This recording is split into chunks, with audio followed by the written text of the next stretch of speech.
जय हिंद दोस्तों।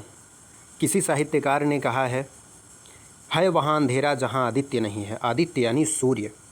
है वहाँ अंधेरा जहाँ आदित्य नहीं है और मुर्दा है वह देश जहाँ साहित्य नहीं है। लेकिन आज हमारा हिंदी साहित्य भी प्रश्नों के घेरे में खड़ा हो गया है। खासकर उसका एक पार्ट जो महत्वपूर्ण पार्ट है, महत्वपूर्ण अंग है, हिंदी आलोचना, वो प्रश्नों के घेरे में है। आप देख सकते हैं एक संपादकीय आई है, उसी संपादकीय का अंश एक हमने रखने की कोशिश की है। आप चाहे तो पूरा पढ़ सकते हैं इसको, लेकिन एक अंश हम बताना चाहते हैं उसकी कि देखिए प्रश्नों के घेरे में हिंदी आलोचना। नीचे यहाँ देखिए इन्होंने दिखाया है, ये देखिए हिंदी साहित्य में आलोचना विधा का महत्वपूर्ण स्थान रहा है, परंतु आजकल अधिकांश लेखक इस विधा के प्रति उदासीन होते दिख रहे हैं।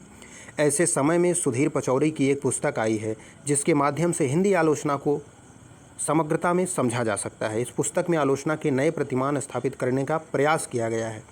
लेखक ने रचना से टकराने और उसके आधार पर उसकी व्याख्या करने का आग्रह किया है।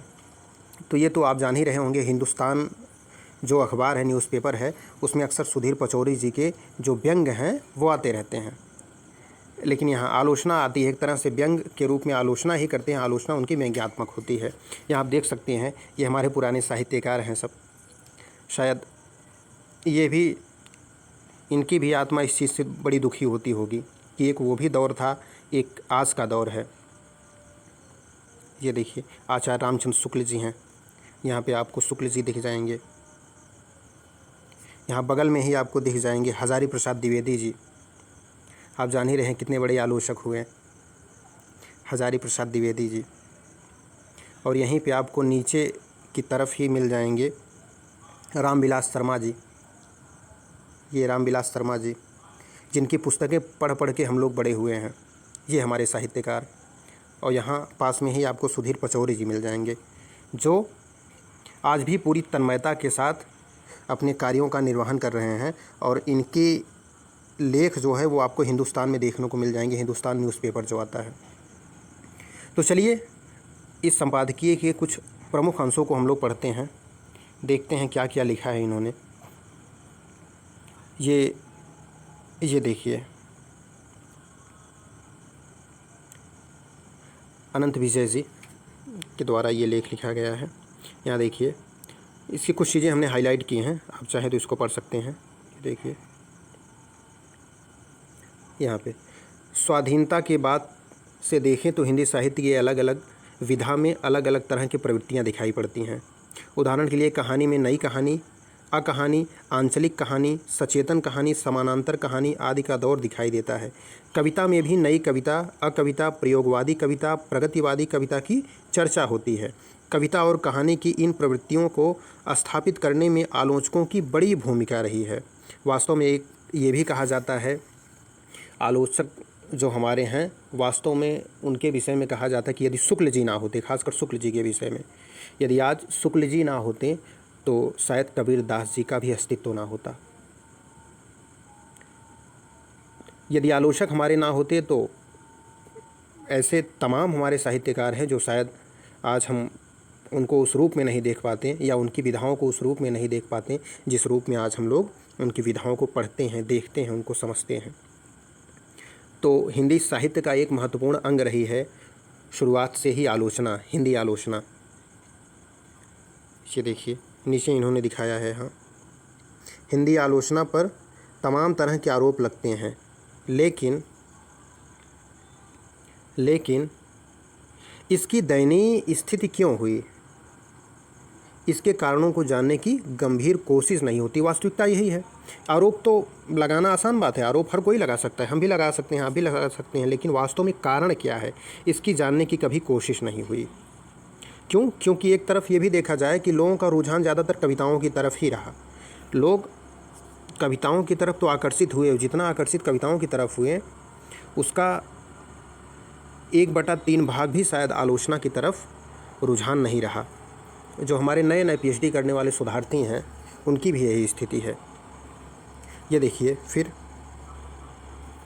आगे और भी महत्वपूर्ण चीज़ें हैं, इनको देखते हैं। यहाँ से रामचंद्र शुक्ल के बाद आचार्य हजारी प्रसाद द्विवेदी और रामविलास शर्मा ने रचना से मुठभेड़ रचना से मुठभेड़ करते हुए आलोचना के अपने प्रतिमान बनाए। कुछ हद तक नामवर सिंह ने भी नामवर के बाद जो भी विख्यात आलोचक हुए वे रचना से टकराने में हिचकते नजर आए। आप लोग जानते होंगे नामवर सिंह जी के विषय में, ये तो प्रोफेसर भी रहे हैं। ये इनकी कोई भी पुस्तक उठा के आप पढ़ लीजिए, आलोचना के क्षेत्र में एक से एक पुस्तकें हैं। फिर अगला हम देखें आगे, तो अशोक वाजपेयी कभी कभार आलोचना में तलवारबाजी करते हैं, लेकिन वे भी इस विधा को गतिशील नहीं बना पाए हैं। अशोक वाजपेयी भी बड़ा नाम है आलोचना के क्षेत्र में। आगे देखते हैं, सुधीर पचौरी की एक पुस्तक आई है, नई साहित्यिक सांस्कृतिक सिद्धांतिकिया। इस पुस्तक में सुधीर पचौरी ने आलोचना के नए प्रतिमान स्थापित करने की कोशिश की है। इस पुस्तक की चर्चा हमने पहले की, उसी पुस्तक की बात हो रही है। फिर आगे देखते हैं हम लोग, सुधीर पचौरी कहते हैं, वो अपनी पुस्तक में, सुधीर पचौरी जी अपनी पुस्तक में कहते हैं कि रचना केवल रचना नहीं होती, वह एक जटिल नेटवर्क का हिस्सा होती है। इसे वे अलग तरीके से सामने रखते हैं। इस संदर्भ में वे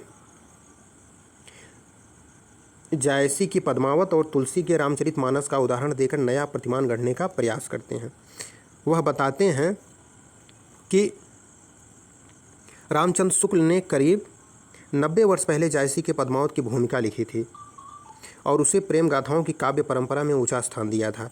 इसमें उन्होंने लौकिक प्रेम की अलौकिकता के बारे में बताया था। शुक्ल जी का यह पाठ ही पद्मावत का अंतिम पाठ बन गया। फिर आगे हम लोग देखते हैं, जो महत्वपूर्ण बातें हैं बस उनको मैं आपके सामने रख रहा हूँ।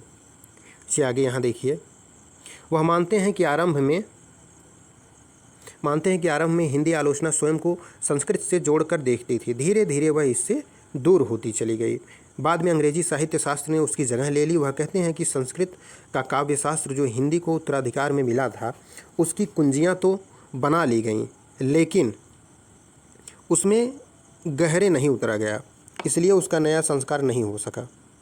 पचौरी ने इसमें भारतीय काव्यशास्त्र की परंपरा से रस, छंद, अलंकार, रीति, ध्वनि आदि पर विस्तार से प्रकाश डाला है। उन्होंने अपनी पुस्तक में इन सारी चीज़ों पर प्रकाश डाला है, जिससे काव्य शास्त्र की परंपरा में रस, छंद, अलंकार, रीति, ध्वनि, आप जानते होंगे काव्य शास्त्र इन्हीं पर निर्भर है।